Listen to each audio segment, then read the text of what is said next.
ಗಂಟ್ಲು ನೋವಂದ್ರೂ ಬಿಡ್ತಾ ಇಲ್ಲ. ಅಣ್ಣ ನನ್ನ ಕೈಯಲ್ಲಿ ಆಯ್ತಾ?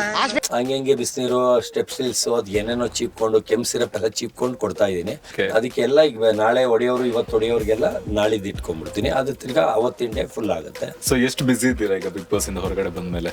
ಸರ್ ದಿನ ಮಿನಿಮಮ್ 30 ಚಾನಲ್ಲು ಸರ್, ದಿನ 30 ಚಾನಲ್ಲು. ಇವತ್ತು ನಿಮ್ಮದು 135ನೇ ಚಾನಲ್ಲು. ಆ ಲೆಕ್ಕಕ್ಕೆ ಬಿಸಿ ಇದ್ದೀನಿ. ಗಂಟ್ಲು ನೋವಂದ್ರೂ ಬಿಡ್ತಾ ಇಲ್ಲ. ಪ್ಲೀಸ್ ನಮ್ಮ ಒಬ್ರದ್ದು ಕೊಡಿ ಅಂತಾರೆ. ಒಬ್ರದ್ದು ಕೊಟ್ಮೇಲೆ ಇನ್ನೇನು ರೆಡಿ ಆದಮೇಲೆ ಎಲ್ಲರೂ ಕರೀರಿ ಅಂತ ಎಲ್ಲರೂ ಕರಿತೀನಿ. ತಿರ್ಗಾ ಗಂಟ್ಲು ಮಾತಾಡೋಕ್ಕಾಗದೇ ಇದ್ರು ಹಂಗೆ ಬಿಸಿನೀರು, ಸ್ಟೆಪ್ ಸಿಲ್ಸ್, ಅದು ಏನೇನೋ ಚೀಪ್ಕೊಂಡು ಕೆಮ್ಮು ಸಿರಪ್ ಎಲ್ಲ ಚೀಪ್ಕೊಂಡು ಕೊಡ್ತಾ ಇದ್ದೀನಿ. ಆದರೆ ನಾಳೆ ಫುಲ್ ಎಸ್ಕೇಪ್ ಆಗ್ಬಿಡೋಣ ಅಂತೀನಿ ಸರ್. ಫುಲ್ ಡೇ ಯಾರ ಫೋನೇ ಎತ್ತಿದ್ರೆ ಪ್ರಾಬ್ಲಮ್ ಅಂತ. ಇವತ್ತು ಮುಗಿಸ್ಕೊಂಡು ಬರ್ಬೇಕಾದ್ರೆ ಹೊಡೆದ್ರು. ಅದಕ್ಕೆ ನಾನು ಇಲ್ಲ ಮೇಡಮ್ ಅಲ್ಲಿಂದ ಹೊರಟು ಬಂದ್ಬಿಟ್ಟೆ ಅಂದೆ.